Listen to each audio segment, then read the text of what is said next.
Hey, what's going on, guys? Everyday Gunpla here, back with another review. Today we have a special review because we're not doing a model kit. Although there is some assembly required for this product, today we are looking at the XingJie, I believe that's how you say it, spray carb transparent red Zaku helmet, and it's wearable. Now, I know that's a mouthful. This is a knockoff, actually, of the BN line of Zaku helmets and Gundam helmets.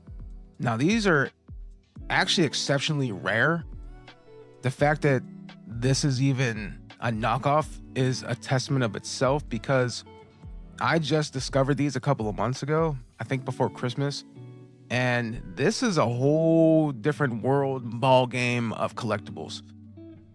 And when I say that, the prices on this stuff is actually astronomical. This red helmet alone right here, this Char Zaku version helmet alone from Bandai is, I believe, $260 plus.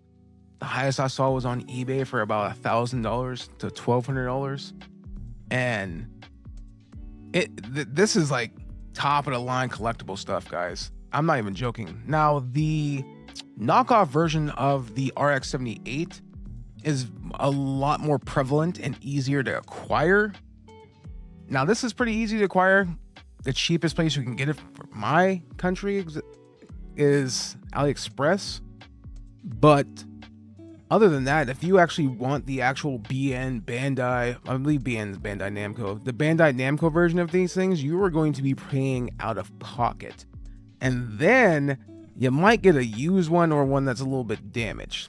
Now, I'm not going to sit here and say that this is your best choice, but if you guys remember a couple of months ago, I actually have a short on YouTube displaying my black TriStar version of this, which is even more rare than the Char Zaku, the green Zaku, and the RX-78 helmets. Now, I believe the only place I could find that helmet was on Mercari, and I got mine for around $325. I actually was just randomly looking on there because I discovered the helmets, and it was there super cheap.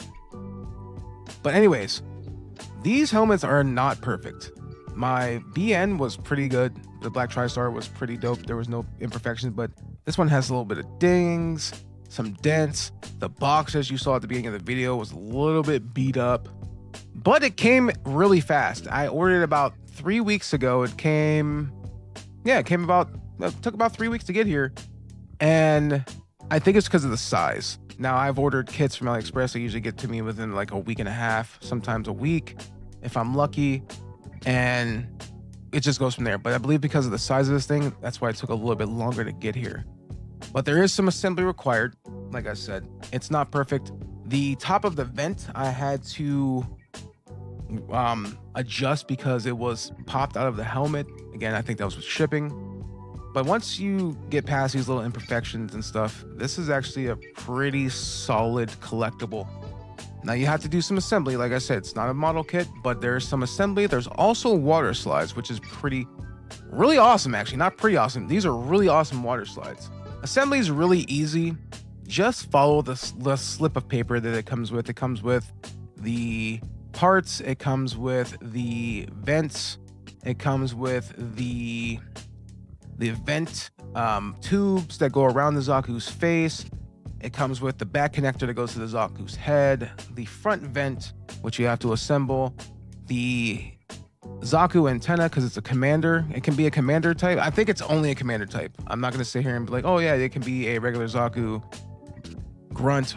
No, this is a commander type because it has the antenna insert right there. And again, very, very easy to put together, super straightforward, and surprisingly comfortable. And you'll see later in the video, I'm wearing it and I have someone else wearing it as well.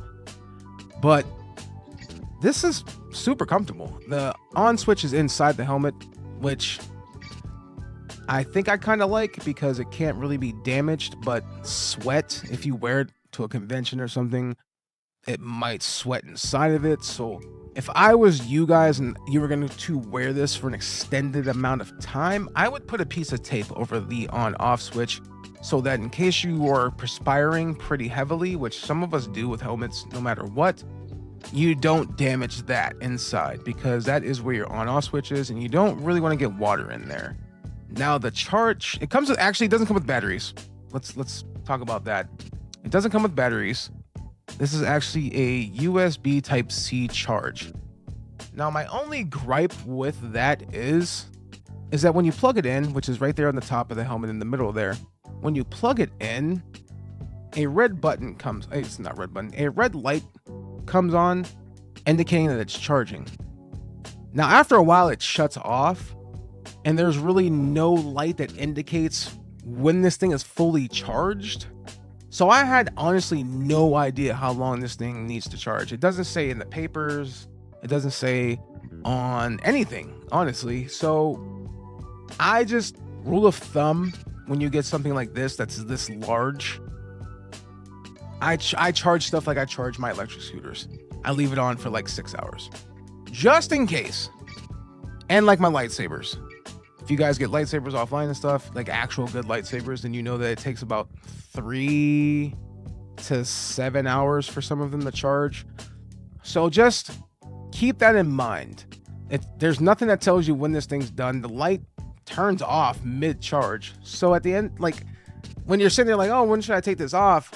I honestly don't know. Now, if someone else knows the charge time, please comment down in the comment section. Let me know how long it takes for this thing to charge. I let it sit there for about 3-4 hours and it's still trucking along right now. That's the only, I'd say, con when it comes to not using batteries, but it's also great when it with no batteries, because you could just use your phone charger to charge it. So very easy on the go, super versatile, super comfortable. It looks beautiful. Now, if you're gonna cosplay this thing and you are making a Char Zaku suit to wear, keep in mind that this is candy red. I paint cars, I know candy red. This is definitely not Char's red. This is definitely a candy, I don't want to say a candy apple red, but it kind of looks like a candy apple red. I don't have the exact paint match. I mean, I could go get it paint match so I could give you guys the actual paint code, but I really don't want to go do all that. Just keep in mind that if you're painting your suit and you wanted to almost match this helmet, you're gonna be looking at a candy. Definitely a candy, I don't want to say candy apple red. It's definitely a candy red. It might be a candy cherry if I'm going off of what I know about car paint. It could be a candy cherry, but again, it might be a candy red, but I'm not sure. I really don't know. I don't want to give you guys wrong information, so please take this with a grain of salt. But you're gonna have to paint your suit to match some type of candy red if you want this to actually, if you don't want to paint this and customize this. Now here are the water decals that I was putting on this thing. The water slides actually are really awesome that come with this. Even if you don't put them on the helmet, I mean, there are some super large ones that you can't put on anything else, maybe a perfect grade, but you guys could put these on like master grade suits, definitely some perfect grades. The longer ones, you can't really put those anywhere. I mean, if you want to be an asshole and put them on something smaller, like these things are like at least 3-4 inches long, and I think you guys could do something crazy with them. But anyways, they really do make the helmet. Now you don't have to put them on. I can't stress that enough. You do not have to put these on, but they look really damn good. And then here is the mono eye moving. The reason why I don't wear my black TriStar or display it much or have made a video, it's not an automatic mono eye. It's a manual eye. Now, that's not a bad thing, but if I'm out and about and I want to like show off that the Zaku eye can move like the anime, I'd rather have the automatic one instead of having to pop the middle plate up where the horn sits and manually move that with my fingers. So, as you can see here, that is me turning it on. That is the eye, it moves by itself. It'll keep moving. You can actually stop the mono eye in its track by putting your palm. Now, don't put your finger to press it. If you buy this, it's your palm. You can put your palm back on it. Your palm activates the eye to turn it on. You tap it again to get it to move, and then tap it one more time to get it to stop. Now you can get it to sit in the middle of the helmet if you want, and you could just have it sitting there on, which, whatever, automatic mode or just regular display mode, it looks cool. So, how much does this cost? This cost me about $95. What do I rate this helmet? This helmet gets a solid 9 out of 10. I'm not going to put a number up there, but you get the gist, guys. If you like the comment, subscribe, leave a comment. Tell me if you have this helmet. Tell me if you cosplay as a Zaku. Tell me if it's Char Zaku. Again, we're on our road to 1,000 subscribers, guys, and I'm going to have a special prize for you guys at the end.